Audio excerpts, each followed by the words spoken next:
I think mid-market private equity is the sweet spot. I think that's because we have a very well-developed infrastructure for deals in that area. We have very good advisors, very good industry experts, plenty of credit available for those size deals, and we also have very good exit opportunities, both through the IPO markets, which have opened up very strongly, with trade sales and with secondary.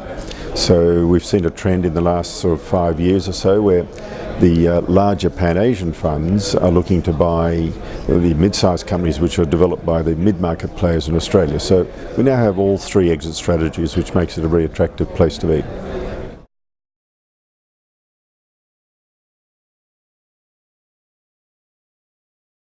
So the IPO window is well and truly open, some very successful floats, including private equity sponsored ones, and I expect that to continue. We have a number in the pipeline coming up for the next few months. But in addition, we have the trade market and we have secondaries market, so the exit opportunities are very strong.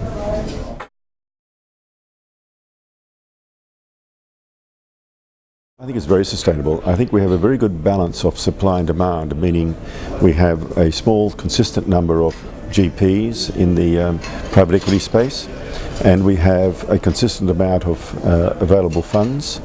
We don't have an overbalance of funds. We don't have too many GPs changing the opportunities. So I think there's a good balance there.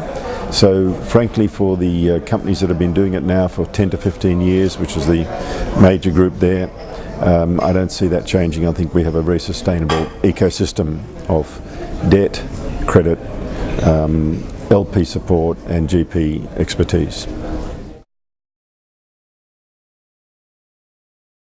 Well, I think it's driven by the macro factors of the growing middle class, the obvious consumer demands that will lead to the building of infrastructure and services and so on.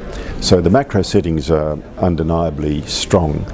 I think we've also now got, in varying degrees in various countries, but a maturation of the GP world and the infrastructure that you need for private equity, the banking systems, the reporting systems, the auditing, the transparency, the legal systems. So I think it's sort of coming together now. I know there's been sort of some false dawns and there have been some rocky passages, and no doubt there will continue to be some challenges in an emerging market, but some of the emerging markets are starting to develop more mature characteristics at the same time as we see this great economic growth. So I think those factors mean not only for good returns but also for diversification between what we might call the old world markets and the new world markets. It makes great sense.